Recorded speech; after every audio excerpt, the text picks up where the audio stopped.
రాజకీయాల్లో fire brand గా పేరు తెచ్చుకున్న పశ్చిమ గోదావరి జిల్లా భీమవరం మాజీ ఎమ్మెల్యే గ్రంథి శ్రీనివాస్ ఓటమి తర్వాత సైలెంట్ అయిపోయారు.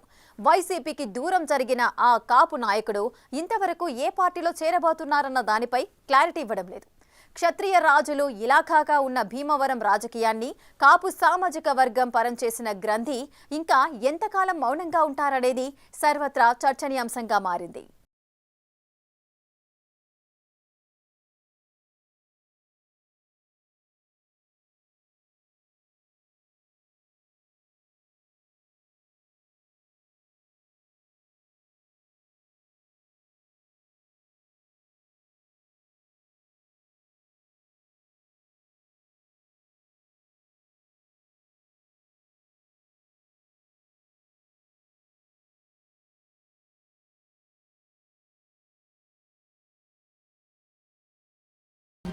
వైసీపీ పార్టీని వీడిన ఆయన తెలుగుదేశం పార్టీలో చేరతారా లేక జనసేన పార్టీలోకి వెళతారా? ఈ రెండూ కాకుండా తిరిగి వైసీపీ చెంతకు చేరుతారా అనే దానిపై ప్రస్తుతం చర్చ జరుగుతోంది.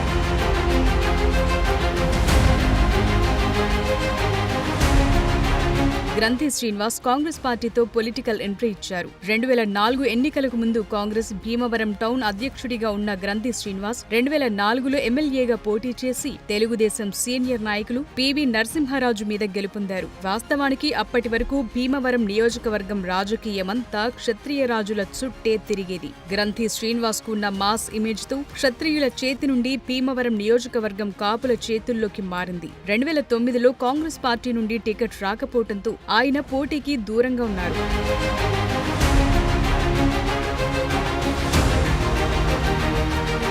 2011లో వైసీపీ పార్టీలో చేరిన గ్రంథి శ్రీనివాస్ 2014లో వైసీపీ నుండి ఎమ్మెల్యేగా పోటీ చేసి పరాజయం పాలయ్యారు. తిరిగి 2019లో మరోసారి వైసీపీ నుండి పోటీ చేసి జనసేనాని పవన్ కళ్యాణ్ ను ఓడించి పొలిటికల్ సర్కిల్స్ లో హీరో అయ్యారు. అయితే వైసీపీలో గ్రంథి శ్రీనివాస్ కు వ్యతిరేకంగా క్షేత్రస్థాయిలో కొంతమంది నాయకులు తాడేపల్లిలో జగన్ కోటరి పనిచేయడంతో పవన్ కళ్యాణ్ మీద విజయం సాధించినప్పటికీ ఆయనకు మంత్రి పదవి దక్కలేదు. 2 విడతలో ఖచ్చితంగా మంత్రి పదవి దక్కుతుందని గ్రంథి శ్రీనివాస్ ఆశించినప్పటికీ అప్పుడు కూడా నిరాశే మిగిలింది.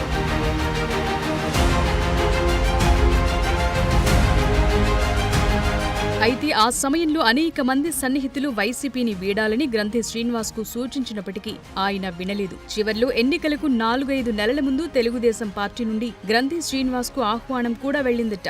ఆ ఆహ్వానాన్ని కూడా గ్రంథి తిరస్కరించి 2024 ఎన్నికల్లో వైసీపీ నుండి పోటీ చేసి పరాజయం పాలయ్యారు. ఆ క్రమంలో వైసీపీ రాజకీయాలతో విసుగు చెందిన గ్రంథి శ్రీనివాస్ పార్టీకి రాజీనామా చేశారు.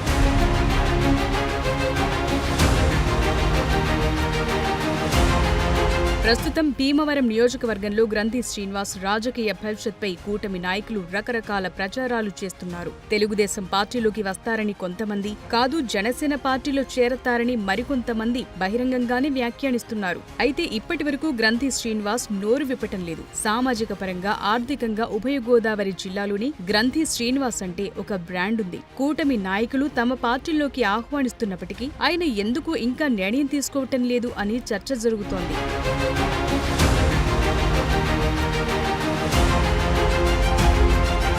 భీమవరం నియోజకవర్గంలో గ్రంథి శ్రీనివాస్ కు పార్టీలతో సంబంధం లేకుండా వ్యక్తిగతంగా 35% వరకు ప్రజల మద్దతుందని 2004 నుండి 2024 వరకు జరిగిన ఎన్నికల తీరు చూస్తే అర్థమవుతుంది. అలాంటాయన అన్ని పార్టీలు తలుపులు తెరుస్తున్నా డెసిషన్ తీసుకోపోతుండటం సొంత అనుచరులకే మింగుడు పడటం లేదట.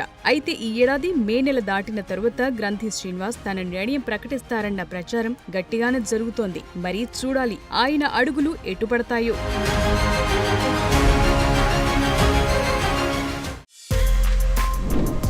For more videos like this, subscribe Big TV channel.